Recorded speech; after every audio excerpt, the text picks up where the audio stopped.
everyone. Today I'm finishing up last week's video on Q&A, and if you didn't watch that one, I advise you to go check it out because it kind of explains why I'm looking a little frumpy today. I'm not feeling well. I'm in my husband's big hoodie. Anyway, welcome. If you're new here, my name is Janine. I love to have you here. It's so nice to meet you. Before we jump into the questions, I want to give a shout out to another YouTube channel that you should definitely check out. I know sometimes clean Christian content can be hard to find, and if you want something that your kids can watch, maybe get a laugh out of, that's upbuilding and inspiring, definitely check out Jordan Michael Tuesday's show. They'll tell you more about their channel in this video. Hi Janine, and hello YouTube audience. I'm Jordan. I'm Juliana. I'm Olivia. I'm Ruthie. I'm Melody. I'm Brianna. I'm Mia. That's Natalie, and this is Elizabeth. We do the show called the Jordan Michael Tuesday Show. We do funny skits based on the Bible. We also have DVDs for sale with Bible studies at the end of each show. We hope you find our channel interesting, edifying, and inspiring. We also just hope you find our channel. And we just hope you grow in your relationship with Jesus on the way. Not only do we do skits every other week, but sometimes we stick a vlog in there as my wife and I raise our 7 girls. That's right, 1 guy and 8 girls. Huh? Is that cool, girls? Yeah. Yeah, we even have a girl dog. Anyway, while you're watching the Mennonite Mom, which is a great channel, we would love it if you'd come over and check out our stuff at the Jordan Michael Tuesday Show. God bless. We'll see you there. Everybody shake hands. Shake hands. Shake hands. They've got a beautiful family, all girls, like he said.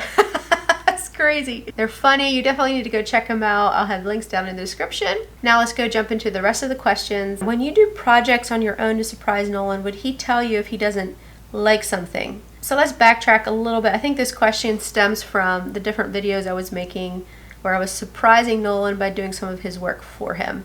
Whenever I do something like this, it's in something that I know he doesn't care about. At least I try. I've made some mistakes already in the past for sure.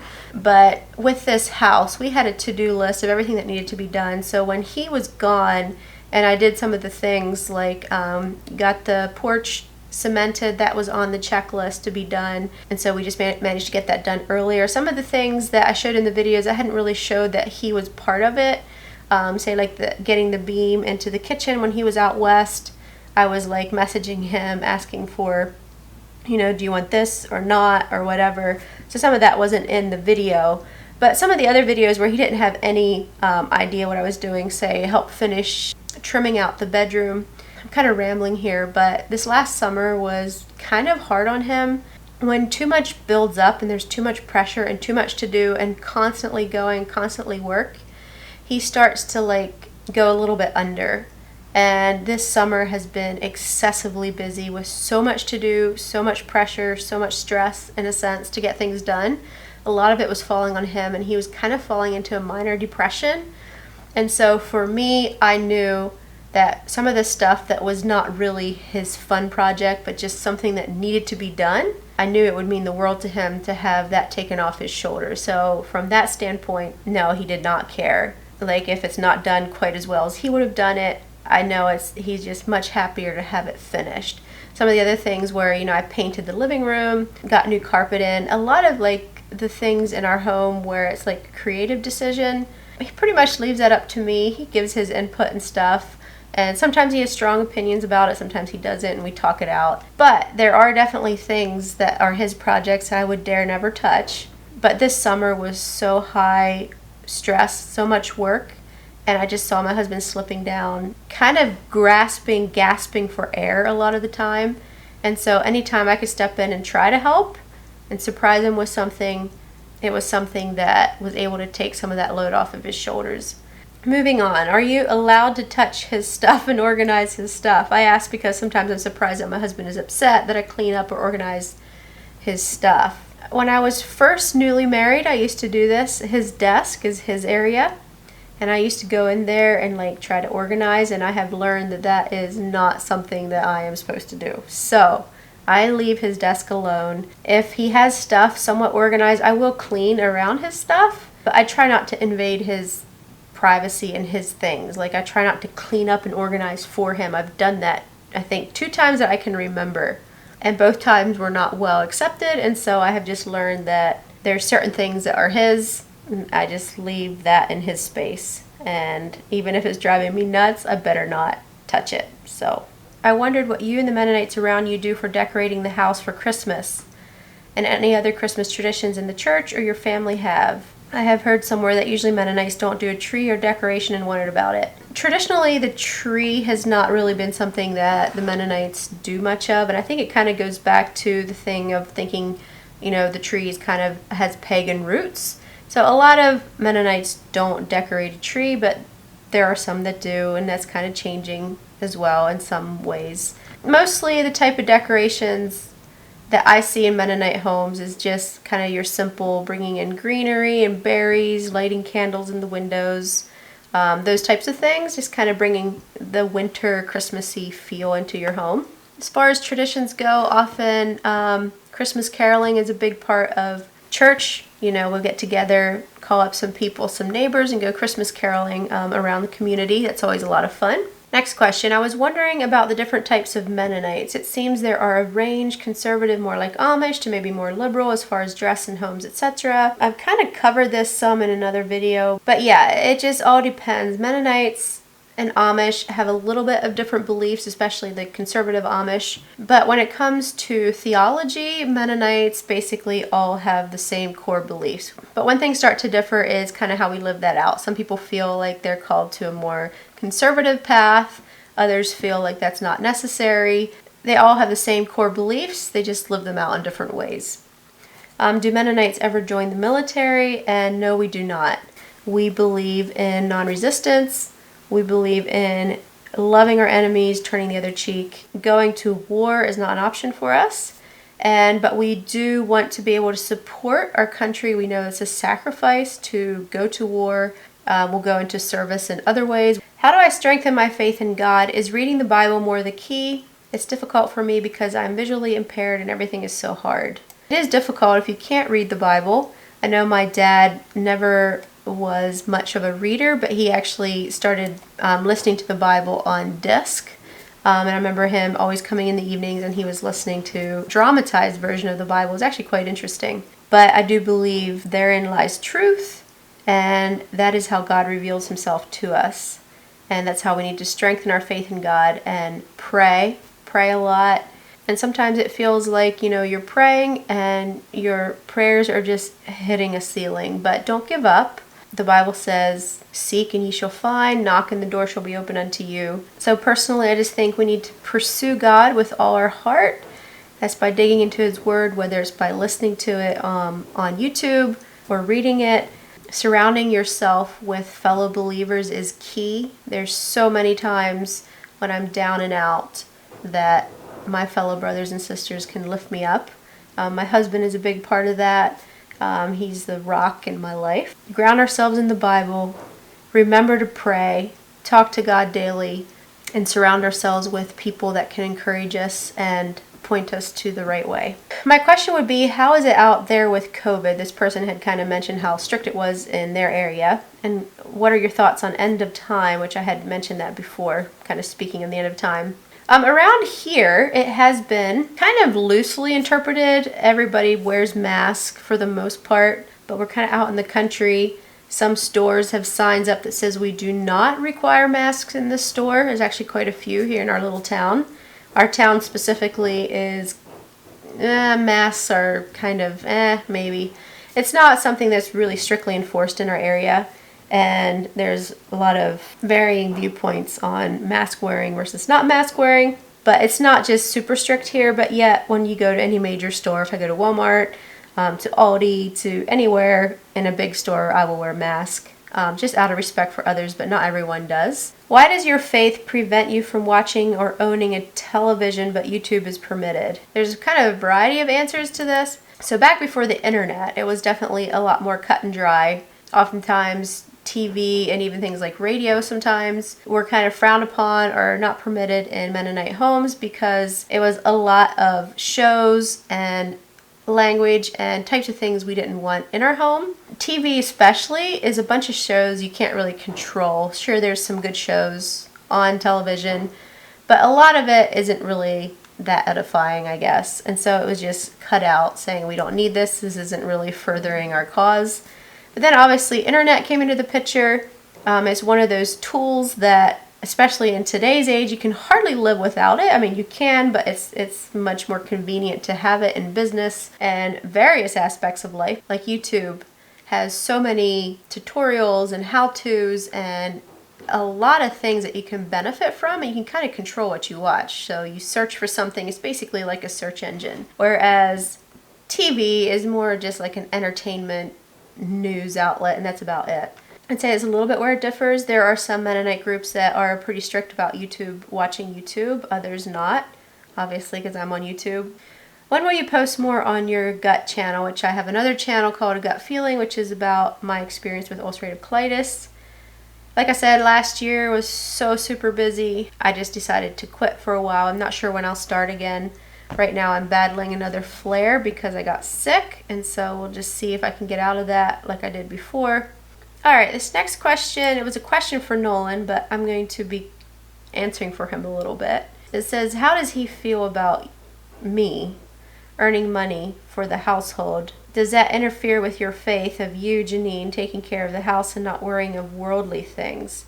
And I struggle a little bit understanding this question because it's implying that if you earn money, you care about worldly things, and I don't really agree with that. The first part of the question, how does Nolan feel about me earning money? Well, he is the primary money maker here. We firmly believe that if at all possible, the mom should be a stay-at-home mom, to be there with the children, take care of the home, make a homey atmosphere. I know I grew up with a mom at home, and it's a huge, huge blessing. I just can't imagine, how much more difficult it would be to grow up as a child and both your parents aren't at home and you're raised a lot by other people.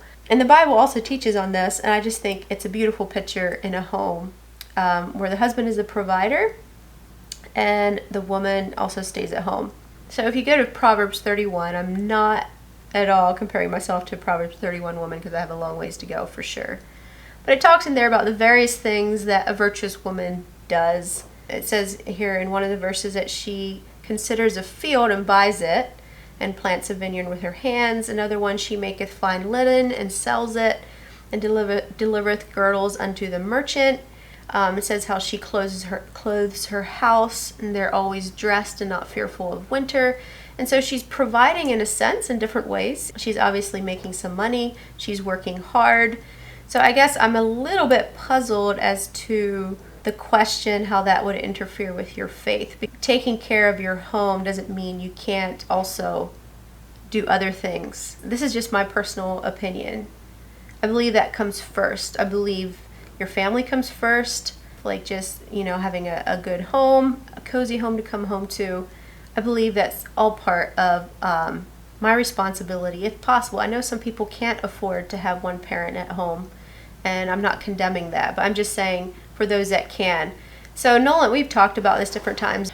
Nolan has often said that he never wants to get to a point where we rely on the income that I make. Any income that I make would go into extras like paying off debt, would go into savings maybe for our kids for school, or if we ever want to take like a trip somewhere, that comes out of any income that I would make. Pretty much anything out of the necessities of life is what my money would tend to go towards. He always wants it to be that he is the sole provider. He pays the bills, he takes care of all the necessities, providing food and all that. That way, I am not tied to making money. I can quit at any time with some of the businesses that I have kind of started and worked on with him, but mostly spearheaded myself. That way I can, if I need to stop, I'll just stop. If I'm sick, I can quit. If if we have more children and I'm really, really busy being a mom, his money is adequate to cover everything we need, and we're not relying on my income. So that's kind of the mindset that he has. He's very much the type of person that appreciates the effort that I go into to help out with financial things if I can. And to me, it's a passion of mine. I kind of inherited from my dad. My dad loves business, so do I. Something that I just love. I love numbers. I just love business. Not really the whole thing of just trying to make a lot of money, but just the part of actually being able to do it, if you understand what I'm saying. Because there was a time, backtracking just a little bit here, There was a time when I was really sick, and there might be a time of that again in the future. I'm realizing how frail our bodies actually are, but the doctor bills, the hospital bills, the checkups, the medicine, it was just so astronomically high every month, in my opinion, that we were just so scraping by. Each month, like, we would just have so much. I mean, we were blessed because we had just enough money to pay it, but we could never get anywhere. It was really overwhelming. And while it was all coming out of my husband's paycheck, it was putting a real strain on him, and he was working really hard for me. And so, to me, it's a real blessing that I'm able to be a stay-at-home mom, take care of my family, enjoy life here at home, and yet be able to have a few extra means of income. YouTube is one of them, but it's not huge. It's not as huge as people might think. It takes a ton of work for the amount of money you get back, but obviously as your channel grows, that changes a little bit. There's other reasons I'm on YouTube. If it was simply money, I probably would have quit a long time ago. But there's other things I have done to earn income just because I enjoy it, and it's just a huge blessing to be able to bring down that financial burden and just to be able to help out a little bit more, and then also to be able to have a little bit extra spending money. Like for instance, where we can buy a camper. That is so much fun as our family to be able to go camping, and that was all because, you know, I was able to do these side hustles here at home. And one of the other reasons I really wanted a camper, I'm just really getting sidetracked now, but you all like these chatty videos, I guess. The main reason we got a camper back when we first did the first one was because I was so sick, and I just could hardly leave the house because I needed to have a bathroom near me at all times. Sorry if it's too much information here. I just had this dream, like, I told Nolan if we could just have a camper, something that we could go places. I could kind of have a home away from home so I'm not so housebound all the time. So that's how that got started. We threw ourselves into renovating that thing. It ended up not being what we wanted. We sold it. We got the money back out of it that we put into it. And then we used part of that money to buy the little pool behind, which we absolutely love. And it's just been such a blessing having that. I just enjoy it so much. And so to me, it's so refreshing. It's so exciting. It's so invigorating to know that because I put in a little bit extra effort and some side hustles here at home, that I'm able to, you know, be able to contribute to something like getting a camper that my family can make lots of memories in. So yeah, it's kind of a passion of mine, but it's definitely something that I have to be careful in. I acknowledge that I don't put too much time into that type of thing where I'm suddenly at home but I'm not present with my family, because that can happen pretty easily. Other question, how well did you do with your 2020 New Year's resolutions? 2020! Do we have to talk about New Year's resolutions of 2020? I made a video with like 20 some New Year's resolutions, I believe. I did hit part of them. Part of them I'm still like working on, just continuing to improve, and the other part I failed dreadfully. So I was able to help pay off debt. We got basically all our debt paid off except now for what we did in the house. We were able to cash off a car instead of going into debt and payments for a car. It might be a little bit junky, but hey, it's paid for. Some of the things about like managing my time better, I'm still learning how to do that. That is an ongoing process. It's not just as easy as just starting. I've tried various things. I'm still working on that. My weight, losing weight, actually went opposite. I gained more. It's so humiliating. I try so hard. I actually went through this year. I went through actually literal social anxiety where I hated being around people because I had just gained so much weight. After being sick, I had basically been in starvation mode for a while because my body can't absorb things. And as soon as I eat, I feel sick, and I hardly ate. So when I actually was able to start eating again, it was just like my body just gained and gained and gained, and no matter what I did, I just kept gaining. And it was just extremely frustrating, extremely depressing, because it just felt like no matter what I did, I kept gaining a little bit more and a little bit more. And you'll see the difference if you go back a year, how much more I am. Anyway, and I would like legit get social anxiety when I would go meet new people I hadn't seen in a while. Like I would just be almost like shaking in tears, not wanting to go to these gatherings. Yeah, it was pretty bad. I am trying hard to reverse that, just the mental part of it, trying really hard to lose weight. It's just really difficult for me. So I dreadfully failed at that for sure. I still haven't really gotten used to seeing myself on video. You might think that's crazy after 2 years some of doing this. I'm kind of used to it, but yet kind of not. And especially since I gained weight, you know, you kind of block it out of your mind, and then you have to go edit a video of yourself, and then I'm like depressed for like 3 days after. I'm like, oh great, am I that fat? You gotta be kidding me. This is like a real heart-to-heart chat going on here. Why did I go down that bunny trail? I don't know. Next question. What edition of the Bible do you use? We mostly use King James Version. We do use some other versions like NIV, ESV maybe. KJV would be like our source that we feel is the most accurate. If you're using another Bible for a little more easy reading, if we're not sure about something, we'll go back and check with KJV or check with the original Greek or Hebrew or whatever. So. All right, moving on. I would appreciate hearing your personal head covering testimony. I know you were born and raised in the Anabaptist culture, but when did it become a personal conviction for you? What advice would you give to others who would like to be in that faith? I do plan to make a video sometime completely covering this topic, so I won't dive into it here. As far as my head covering, someone else had asked, why do you cover your hair in this manner only?